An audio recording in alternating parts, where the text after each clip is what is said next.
At the family dinner, my daughter-in-law pointed a finger at me and shouted, "The maid is going to eat in the kitchen." I simply smiled and replied, "That's fine, dear, and you are going to live on the street." In that instant, she discovered that I was the owner of the house. "I'm glad to have you here. Follow my story until the end, and comment from what city you are watching from. That way I can see how far my story has reached. I'm Eleanor. I'm 63 years old, and I thought I had lived through enough betrayals in my life to recognize them from a mile away. I was wrong. The most painful betrayal came disguised as a family invitation, in the sweet voice of my son David asking me to come for dinner. "Mom, it's been a while since we all got together. Tanya's making something special," he had said on the phone that afternoon. His voice sounded different, tense, like when he was a little boy and had done something wrong but didn't know how to confess. I should have paid attention to that sign. I dressed with care that evening. I chose my navy blue dress, the one that always made me feel elegant, and put on the pearl earrings my late husband Robert gave me for our 20th anniversary. I wanted to look my best for my family. What an irony. When I arrived at the house, I immediately noticed several cars parked outside. The Hendersons' silver Mercedes, the Whitmans' black BMW, Sarah Coleman's red Lexus. All names I knew from Tanya's social circle. My stomach tightened slightly, but I told myself it was probably just a dinner party with friends where I was included. Tanya opened the door before I could even ring the bell. She looked impeccable, as always. Her blonde hair perfectly coiffed, her designer dress that likely cost more than many people's monthly salary, and that smile that never quite reached her eyes.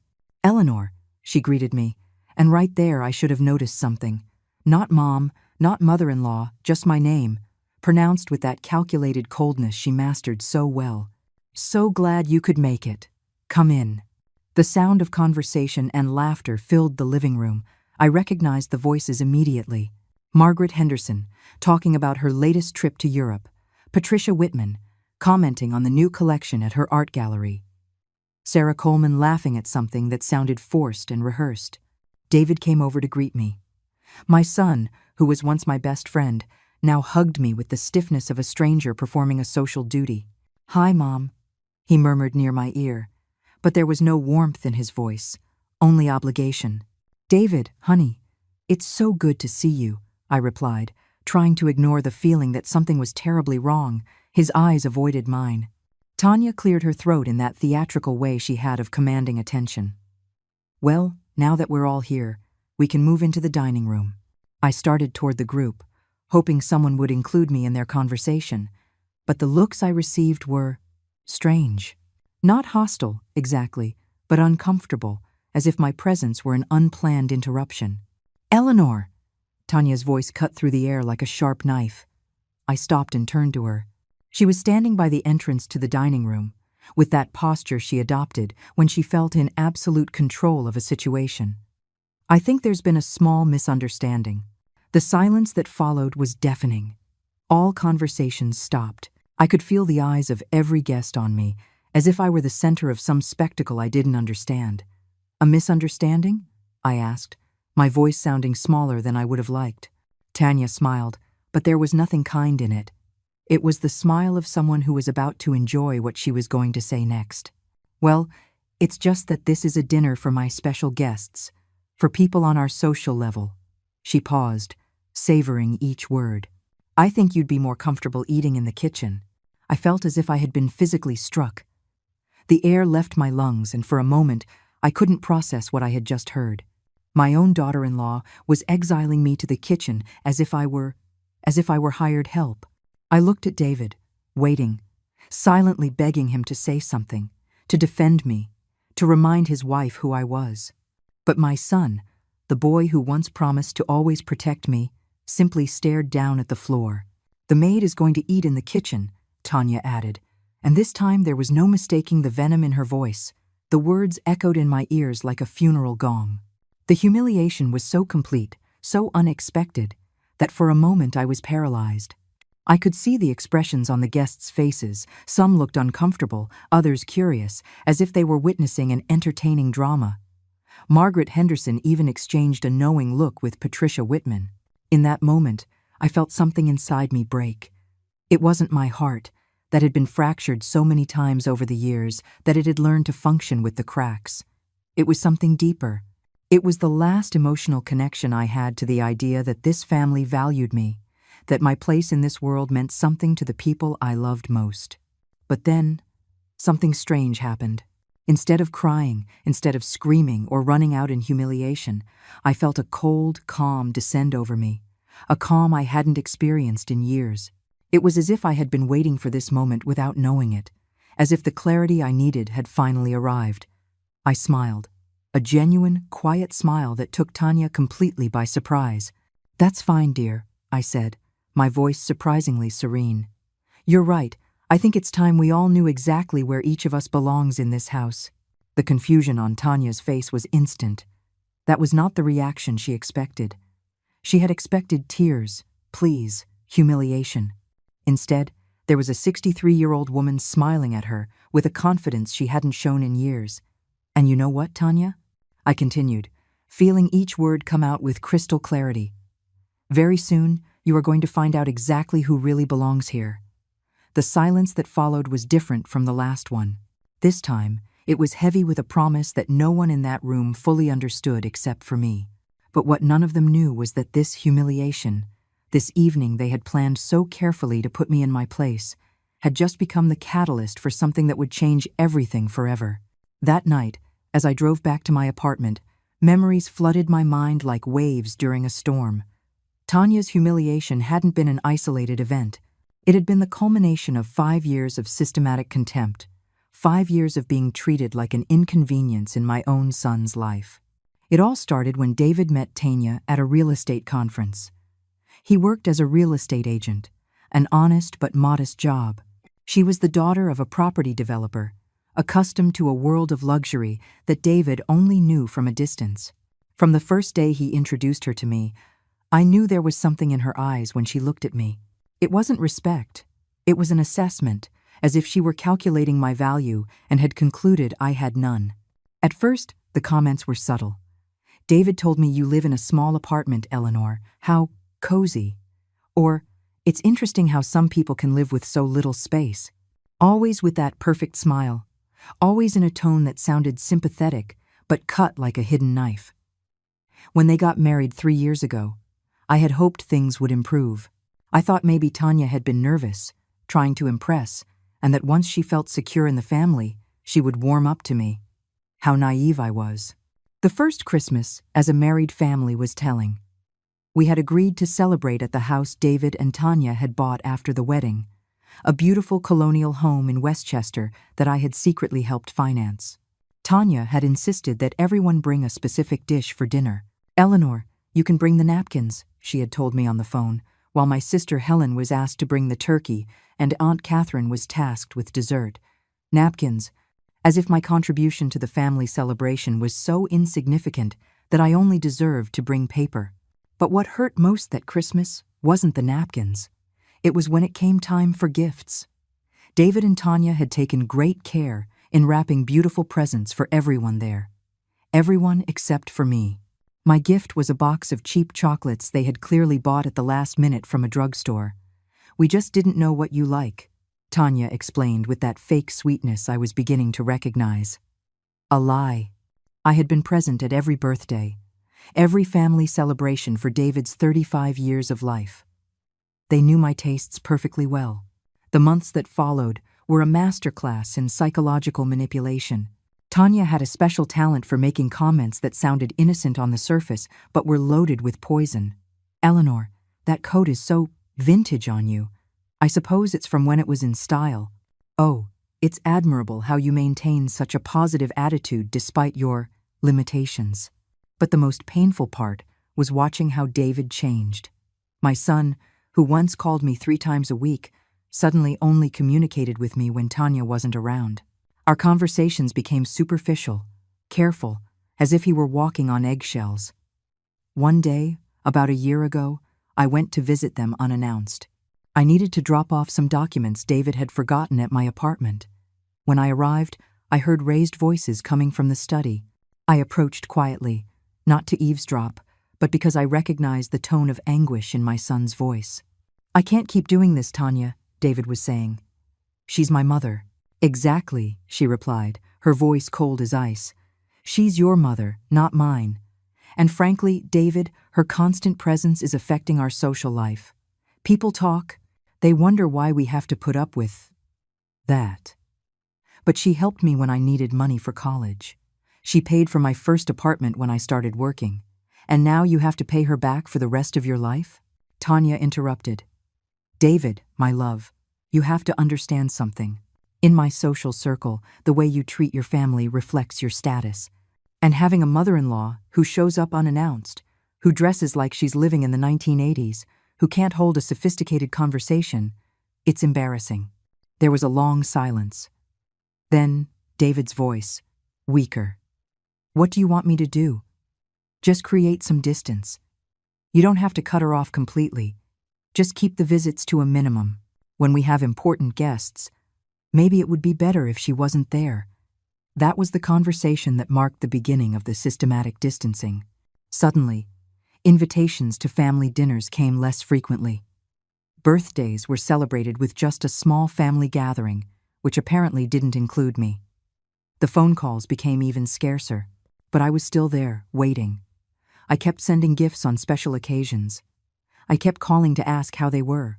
I kept making discreet deposits into David's account when I knew things were tight financially, because that's what mothers do. We love unconditionally, even when we aren't loved in return. What Tanya didn't know, what none of them knew, was that during all these years of rejection and humiliation, I had been making very important decisions about my future. Decisions I had kept private, waiting for the right moment to reveal them. Robert, my late husband, had been a very smart man when it came to money. During our 30 years of marriage, he had invested wisely, bought properties, and built a quiet empire that very few knew about. When he died 4 years ago, he left me not only his love and memories but also a considerable fortune and a real estate portfolio that included, well, many things that certain people would kill to know about. After that Christmas of the napkins, after hearing that conversation in the study, after every venomous comment and every calculated exclusion, I had begun to make certain legal arrangements, certain changes to important documents, certain moves that would ensure that when the right time came, the truth would be revealed in the most impactful way possible. That night, after the humiliation in the dining room, as I took off the pearl earrings Robert had given me, I knew that moment had arrived. Tanya had played all her cards. She had shown her true nature in front of witnesses. She had crossed the final line. Now it was my turn to play, and I had a winning hand she never saw coming. The days following the dining room humiliation passed in a strange silence. David didn't call, which didn't surprise me. Tanya had probably forbidden him from contacting me until I reflected on my behavior.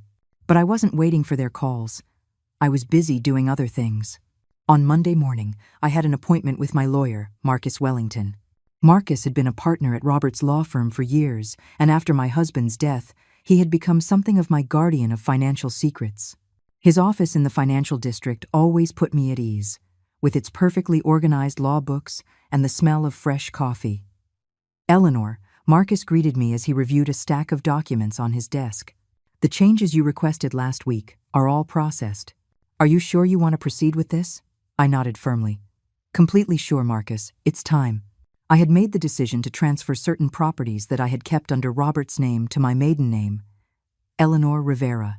This included the house where David and Tanya currently lived, which they believed they had bought with a conventional mortgage. What they didn't know was that I had been the one to provide the entire down payment and had been discreetly paying a significant portion of the monthly payments for the last 3 years. The process should be complete in 2 weeks, Marcus explained. After that, legally, you will be recognized as the sole owner of the residence in Westchester, as well as the condo in Manhattan and the commercial property in Connecticut. Meanwhile, Tanya was living her moment of glory. Through my network of social contacts, which was far more extensive than she imagined, reports of her conversations at the tennis club, at her charity luncheons, at neighborhood parties, trickled back to me. She was telling her version of the dinner incident, painting herself as the victim of a difficult and demanding mother-in-law. I had to be firm with her, she had told Margaret Henderson during their Pilates class. Sometimes older people need to be reminded of appropriate boundaries.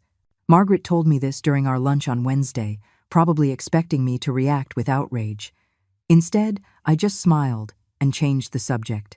What Tanya didn't know was that Margaret Henderson and I had known each other for over 20 years. Her husband Charles had been Robert's client on multiple real estate deals. Margaret knew perfectly well who I was and what my true financial situation was, but she had chosen to say nothing, waiting to see how this play would unfold. On Thursday, Tanya made her first significant mistake. David called me, sounding nervous and confused. "Mom," he said, "something strange is happening." Tanya got a call from the property management office where we live. They said they need to update some documents, something about the true owners. "But we bought this house, we have the contract." "And what kind of documents, David?" I asked, keeping my voice calm. "I don't know exactly." Tanya spoke with them. She said it was probably just some bureaucratic error, but she looked worried. That Friday, Tanya's anxiety intensified when the mailman delivered a certified letter addressed to the current occupants of the property. The letter, which had been sent by Marcus's law firm, was technically a routine notification about changes in ownership structure. But to someone with Tanya's guilty mind, it sounded ominous. According to what David told me later, Tanya spent the entire weekend making frantic calls. She called her father, the family lawyer, even the real estate agent who had sold them the house. They all gave her the same answer. The documents seemed legitimate, but they would need to investigate further. On Sunday night, David showed up at my apartment unannounced. When I opened the door, I saw he had dark circles under his eyes and his hands were trembling slightly. "Mom, can we talk?" he asked. I let him in and made him tea, just like when he was a boy, and would come to me with his problems. But this time was different. It was no longer my son confiding in me. It was a scared man, searching for answers he didn't know how to ask for. "Tanya is really stressed," he began, avoiding my gaze. "These letters about the house, the calls, she thinks maybe someone is trying to scam us." "Scam us?" I repeated, taking a sip of tea. "Yeah, like those schemes where people pretend to be the rightful owners to take people's houses." He rubbed his forehead. "But it's strange, Mom. I was looking through all our house documents today, and there are some things I don't understand." My heart began to beat faster. "What kind of things?" "Well, when we bought the house, I remember us taking out a loan for $800,000, but in the papers I have now, it shows we only owe $200,000. And there are these payments marked anonymous benefactor that have been covering part of the mortgage for years." David looked at me with an expression I hadn't seen since he was a teenager. Confusion mixed with the suspicion that there was something important he didn't know. "Mom," he said slowly, "do you know anything about this?" That was the question I had been waiting years for. The question that would mark the moment everything would change between us. I could see in his eyes that he was starting to connect dots he had deliberately ignored for a long time. I set my teacup on the table and looked at him directly. "David," I said softly, "did you ever wonder how a woman supposedly living on a small pension was able to help you with college, with your first apartment, with all those financial emergencies you had over the years?" His eyes widened slightly.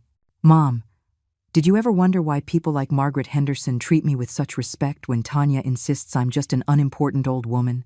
David was quiet, but I could see his mind working furiously, reviewing years of small details he had ignored or misinterpreted. "Did you ever wonder," I continued, my voice growing firmer, "why, when she humiliated me in front of her guests the other day, I didn't get angry or cry, but instead, I smiled?" The expression on David's face changed from confusion to something like panic.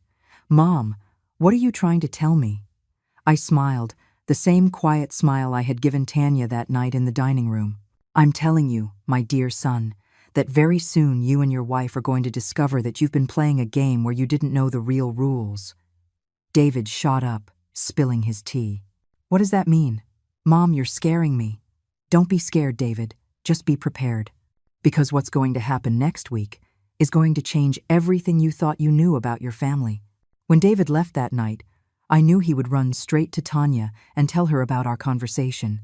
I knew she would panic, make more desperate calls, and try to find some way to maintain control of the situation. But it was too late for that. The documents were signed, the legal processes were in motion, and the truth was about to come out in the most spectacular way possible. Tanya had played her last card when she humiliated me at that dinner. Now it was my turn, and I held a royal flush she never imagined I could possess. The call came on a Tuesday morning. It was David, but from the tone of his voice, I knew immediately that Tanya was beside him, likely telling him exactly what to say. "Mom," his voice sounded forced, rehearsed. "Tanya and I have been talking, and we think it's important to have a family conversation. An honest conversation about expectations." "Expectations?" I asked, though I already knew where this was going. "Yes, about the future, about living arrangements." He paused, and I could hear whispering in the background. "We want to invite you to dinner on Saturday, but this time will be different. It will be just family, so we can talk openly." "I see," I replied calmly. "And who else will be present at this family conversation?" "Well, Tanya thought it would be good to invite a few extended family members. You know, so we're all on the same page about important things." There it was. Tanya had learned nothing from our last interaction. Instead of pulling back her troops and reconsidering her strategy, she had decided to double down. She was going to try to humiliate me again, but this time with an even larger audience to serve as witnesses to my supposed final defeat. "What kind of extended family members, David?" "Well, my cousin James and his wife Susan, Aunt Catherine, your sister Helen." Another pause. "And also some of Tanya's close friends. You know, people we care about and whose opinions we value." Translation: Tanya had assembled a jury of her allies to witness what she believed would be my final humiliation and permanent exile from the family. "It sounds like a very special occasion," I said. "May I ask what the specific purpose of this meeting is?" David stammered, clearly reading from a script Tanya had prepared. "Well, we think it's time for everyone to understand our roles in the family. And maybe it's time we talked about more appropriate living arrangements for everyone." "More appropriate living arrangements," I repeated the words slowly. "David, are you telling me that your wife wants to use this dinner to tell me I should find somewhere else to live?" "That's not it, Mom," he protested, but his voice lacked conviction. "It's just that, well, Tanya has found some very nice communities for people your age. Places where you could be more comfortable, where you'd have activities and where I would be out of the way." I finished for him. "Mom, please don't look at it like that. We just want what's best for everyone." "All right, David," I said, and I could hear his sigh of relief. "I accept the invitation. I will be there on Saturday." "Really? I mean, that's great. Tanya will be so pleased." "I'm sure she will," I murmured. "Tell Tanya I'm looking forward to hearing what she has to say." After I hung up, I sat in my favorite armchair and actually laughed for the first time in weeks. Tanya was so certain of her position, so convinced she held all the power in this situation that she was about to make the biggest mistake of her life in front of an audience. I spent the next few days meticulously preparing for what I knew would be the defining moment. On Wednesday, I met with Marcus to review all the final documents. Everything was in order. The property titles had been officially transferred. The public records had been updated. Anyone who wanted to check the information could easily do so. On Thursday, I had lunch with Margaret Henderson. As I expected, she had already been invited to the Saturday dinner. "Eleanor," she said as she picked at her salad, "I hope you know I have no idea what Tanya is planning, but James Henderson asked me to be there." Apparently, she told him it was important to have respectable witnesses for some kind of family announcement. "Respectable witnesses?" I repeated, amused. Yes, those were her exact words. Margaret looked at me curiously. "Do you have any idea what this is all about?" "Oh, I have a very clear idea," I assured her. "But I think it will be better as a surprise for everyone." On Friday night, David called me one last time. This time, his voice sounded less rehearsed and more genuinely worried. "Mom, are you sure you want to do this? I mean, come tomorrow?" "Why shouldn't I want to go, David? It's just, well, Tanya has been very stressed this week. These letters about the house, the legal documents she doesn't understand. She's on edge. And you, David? How are you feeling?" There was a long pause. "Confused," he admitted finally. Mom, I feel like there are things happening that I don't understand. Tanya says one thing, but when I look at the house documents, when I think about all the times you helped me financially, I don't know what to think. Maybe, I suggested gently. Tomorrow night, you will have all the answers you need. What does that mean? It means it's time for the whole truth to come out, David. The whole truth. On Saturday evening, I arrived at exactly 7 o'clock. This time, I had chosen my most elegant dress, the black Chanel that Robert had bought me for our 25th anniversary. I put on my finest jewelry, the pieces I saved for special occasions. If this was going to be a performance, I was going to make sure I looked the part. When Tanya opened the door, her confident smile faltered for a moment. Clearly, she hadn't expected me to arrive dressed like someone who belonged in her social circle. "Eleanor," she greeted, quickly recovering her composure. "You look so elegant tonight." "Thank you, Tanya. I thought for such an important occasion, I should dress appropriately." The dining room was full, just as I had anticipated. My sister Helen was sitting at one end, looking uncomfortable. Aunt Catherine was chatting nervously with James and Susan. Margaret Henderson was there, along with 2 other couples I recognized from Tanya's social circle. In total, there were 12 of us. Tanya had set the scene like a stage play. She had even placed a chair slightly apart from the rest for me, as if I were the defendant in a trial. "Well," Tanya announced once everyone was seated and appetizers had been served. "Thank you all for coming tonight.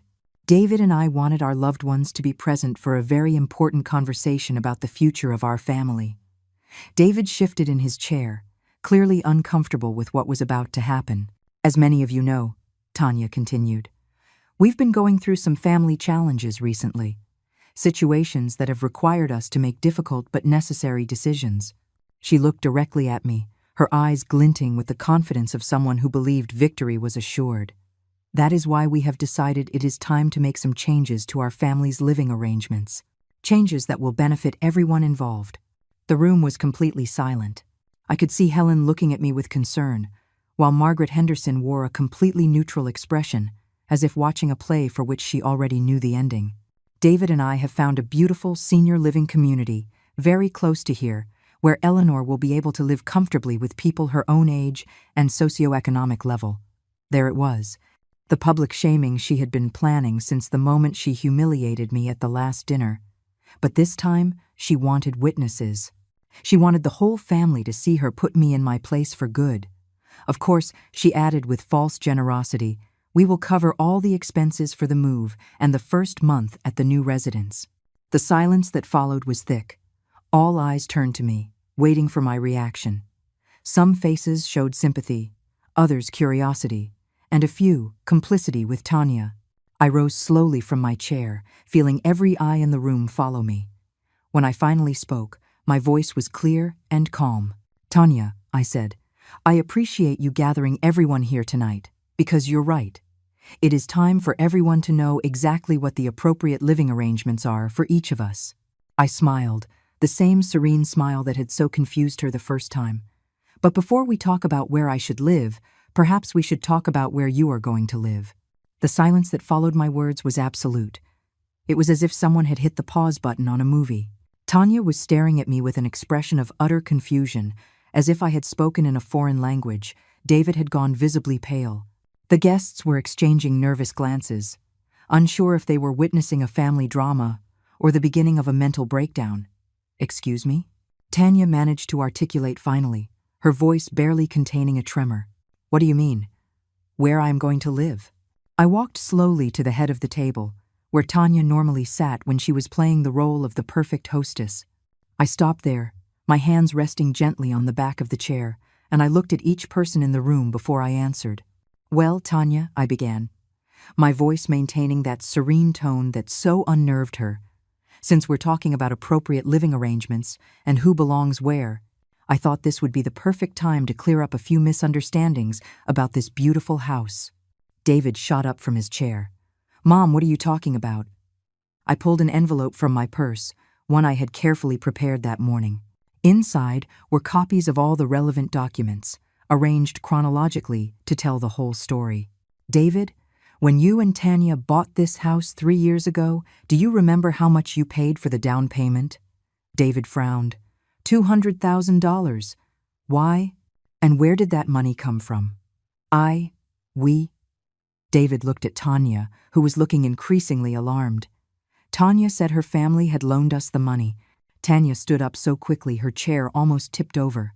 David, I don't think it's appropriate to discuss our private finances in front of…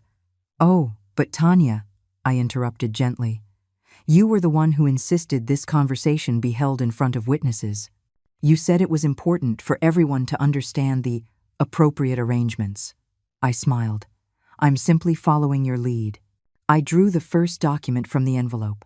This is a bank record showing a transfer of $200,000 from an account under the name of Eleanor Rivera to the joint account of David and Tanya Martinez, dated exactly 3 days before the purchase of this house.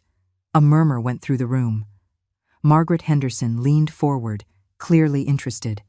Helen brought a hand to her mouth. Mom, David whispered, you gave us the money for the down payment? I didn't give it to you, David. I loaned it to you. No interest. No due date. Because you are my son, and I believed that one day, when you were able, you would pay me back. I pulled out another document, but as it turns out, there's more. Tanya had lost all the color in her face. David, you don't have to listen to this. She's trying to manipulate you. This document, I continued, ignoring Tanya completely, shows the monthly mortgage payments on this house for the past 3 years. You will see that each month, 2 payments are made. One for $1,200, which comes from David and Tanya's account, and another for $2,300, which comes from my personal account. David's cousin James let out a low whistle. That means… It means, I said clearly, that I have been paying 65% of the mortgage on this house for 3 years, all while I watched my daughter-in-law treat me like an embarrassing burden to the family. David sank heavily back into his chair. Why didn't you ever tell me? Because I hoped that eventually you would realize something didn't add up. Because I hoped that at some point you would ask yourself how a woman on a small pension could constantly help you with financial emergencies. My voice hardened slightly. Because I hoped my own son would defend me when his wife humiliated me, without needing me to reveal that I was the one keeping a roof over their heads. Tanya finally found her voice, but it came out as a high-pitched shriek. This is ridiculous. David, she's lying. Those documents could be forged. I pulled another paper from the envelope. This is the official property deed for this house, updated last week. As you will see, the name of the owner is no longer David and Tanya Martinez. I handed the document to Margaret Henderson, who had experience reading legal documents from her husband's business. Her eyes widened as she read. According to this document, Margaret announced in a clear voice, the legal owner of this property is Eleanor Rivera. The chaos that followed was immediate. Susan gasped. Helen started to cry. James began firing off rapid questions that no one answered. But my attention was focused entirely on David and Tanya. David was looking at me as if he'd never seen me before. Mom, how is this possible? It's possible, David, because your father was a very smart man who taught me how to be strategic with money. It's possible because when he died, he left me a portfolio of investments and properties that most people never knew existed. I paused. And it's possible because for the last 3 years, while your wife was treating me like dirt, I was making legal decisions to protect my interests. Tanya had started to tremble visibly. David, you have to do something. She can't do this. We live here. We have rights. Rights? I repeated, and for the first time that night, my voice carried an edge of steel. What rights, exactly, Tanya? The right to humiliate me in my own house? The right to tell people I'm a burden to my family while I was paying your bills? The right to plan my exile to a retirement home while you lived in a property that I financed? I walked to where she stood, trembling by the window. Tell me, Tanya, when you told me to eat in the kitchen like hired help, did you know you were speaking to the owner of the house? I didn't know, she stammered.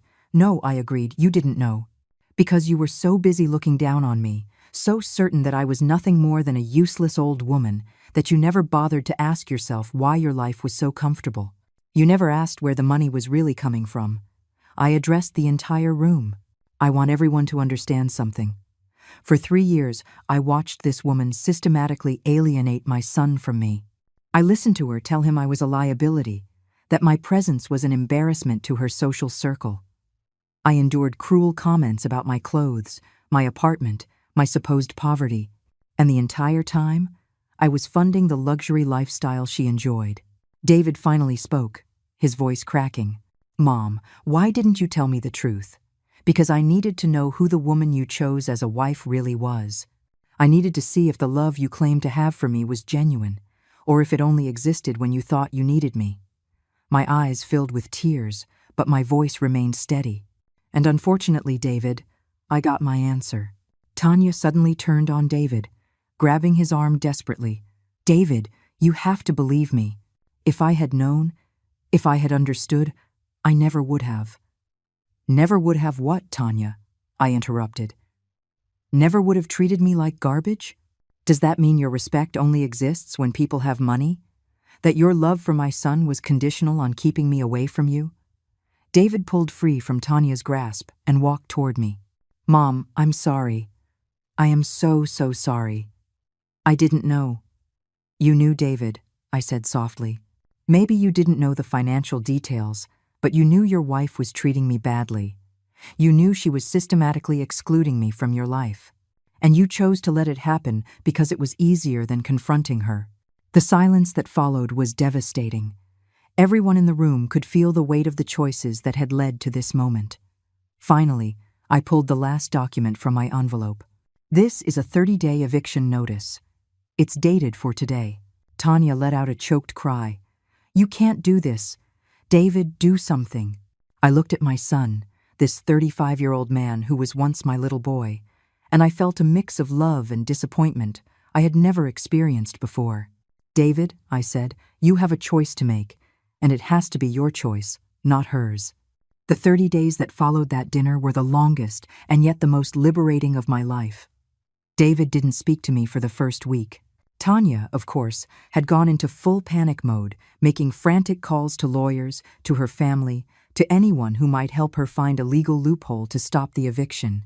But Marcus had done his job perfectly. There was no legal escape. What I didn't expect was the reaction from the rest of the family and Tanya's social circle. Margaret Henderson called me the day after the dinner. "Eleanor," she said, "I have to admit, that was the most satisfying revelation I have ever witnessed. That woman had been bad-mouthing you for months, telling everyone you were a drain on David. And now?" I asked. "Now everyone is talking about how a woman could be so stupid as to mistreat the person who was bankrolling her." Margaret laughed. "Honey, you're the talk of the town." My sister Helen was different. She came to visit 3 days later, her eyes puffy from crying. "Eleanor, I didn't know any of this," she said, sinking into my sofa as she had thousands of times over our lives. "If I had known you were financing everything." "You would have done what, Helen?" I asked gently. "Would you have told David his wife was mistreating me? Because you didn't need to know about the money to see how Tanya treated me." Helen was quiet for a long moment. "You're right," she admitted finally. "I just thought it was, normal mother-in-law and daughter-in-law friction. I didn't realize how cruel she was being." That's the thing about emotional abuse, Helen. People prefer not to see it because it's uncomfortable to confront. A week before the eviction notice was up, David finally appeared at my door. He looked terrible. He had lost weight. He had deep circles under his eyes. And his hands trembled slightly as he handed me a cup of coffee he had brought from my favorite cafe. "Mom," he began, his voice hoarse, "I need you to know that I've spent these past 2 weeks replaying everything. Every conversation, every time Tanya made a comment about you, every time I failed to defend you." "And?" I asked, keeping my tone neutral. "And I realized you're right. I knew. Maybe I didn't know the financial details, but I knew something was wrong. I knew Tanya was hurting you, and I chose to look the other way because it was easier." He stopped, struggling with the words. "Because I thought if I kept her happy, if I did what she wanted, everything would be okay. But it was never okay, was it? Because every time I gave in on something related to you, she just demanded more." "David," I said softly, "are you apologizing because you feel what you did was wrong, or because you now know that I have money?" The question hit him like a slap. His eyes filled with tears. "I deserve that," he whispered. "I deserve for you to question my motives. It's not about what you deserve, son. It's about me needing to know if you've learned anything real from this, or if you're just scared of the consequences," David broke then. He began to cry in a way he hadn't since he was a small child. "I'm sorry, Mom. I am so sorry. Not for the money. Not for the house. I'm sorry for losing you. I'm sorry for letting her treat you that way. I'm sorry for not being the son you deserved." It was what I had been waiting to hear, but my heart still felt heavy. "And Tanya?" "Tanya left 3 days ago." "Left?" "She packed her things and moved in with her parents, but before she left, she said something that opened my eyes completely." David took a shaky sip of coffee. "She told me that if I chose to side with you, if I chose your money over her, then she couldn't be with someone so weak. And what did you say to her?" "I told her she was wrong, that I wasn't choosing your money. I was choosing my mother, the woman who raised me, who supported me, who was there for me my entire life, even when I wasn't there for her." David leaned forward, taking my hands in his. "Mom, I know it might be too late. I know I might have damaged our relationship so much it can't be fixed, but I want to try. I want to be the son I should have always been." I looked at this man, my son, and I saw something I hadn't seen in years. I saw the David I knew before Tanya, the David who used to defend me on the playground when other kids made fun of my accent, the David who brought me wildflowers on Mother's Day because he knew I liked them more than expensive roses. "David," I said finally, "when your father died, he made me promise I would always take care of you, but somewhere along the way, I confused taking care of you with enabling other people to control you. I made mistakes too. But you never stopped loving me," he said, "even when I didn't deserve it. That's what mothers do, David. We love unconditionally. But respect has to be earned." 3 days later, David moved out of the house. Not because I asked him to, but because he decided he needed time to reflect on who he wanted to be. He found a small apartment near his work and began living on his own means for the first time in years. I, on the other hand, made a decision that surprised even myself. I decided to move into the house in Westchester. After years of living in a small apartment, pretending to have less than I did, it was time to live openly as the woman I truly was. The first night in the house, as I sat in the living room that had been the stage for so many humiliations, I felt something I hadn't experienced in years. Genuine peace. There was no one criticizing my clothes, my decisions, or my existence. There was no one making snide comments about my age or my socioeconomic level. It was just me, in my own house, living my own life. Margaret Henderson became a regular visitor, and slowly, I began to rebuild social connections I had let languish during the years I focused on being the perfect mother and mother-in-law. It turns out, when a 63-year-old woman lives unapologetically as herself, she attracts people who value her for those very reasons. David began visiting on Sundays. At first, our conversations were careful, formal, but gradually, we began to rebuild trust. He never asked me for money, never assumed I would cover his expenses. Instead, he started taking me out to small restaurants he could afford, going for walks in the park, doing the simple things we had stopped doing years ago. One Sunday, 6 months after the eviction, David arrived with a nervous expression. "Mom," he said, "I want to ask you something, but you need to know it's okay if you say no." "What is it?" "I've been going to therapy, trying to understand how I let things get so far. And my therapist suggested I ask you if you would be willing to come to a session with me, so we can talk about everything that happened with a professional's help." The request surprised me, but it also filled me with hope. "Why do you want to do that, David?" "Because I want to rebuild our relationship the right way. I want to understand how we got to that point, and I want to make sure it never happens again." He paused. "And because I love my mother, and I want her to know her son is worth the effort of healing this relationship." That night, after David left, I sat in my backyard, the same yard where Tanya had planned so many of her humiliations, and I realized something. For all those years of mistreatment, I had been waiting for someone else to rescue me. I had waited for David to defend me, for the family to see the truth, for Tanya to miraculously change. But in the end, the only person who could rescue me was myself. And in doing so, I hadn't just reclaimed my dignity and my home. I had taught my son a lesson that no amount of money could ever buy. That respect isn't begged for, it's commanded. That true love doesn't require you to make yourself small so others can feel big. And that it is never too late to choose peace over toxicity. Now, when I look at myself in the mirror each morning in my own home, I see a woman who finally knows her worth. A woman who doesn't need anyone's approval to live with dignity. A free woman. And that freedom, after all these years, tastes exactly as sweet as I had dreamed it would.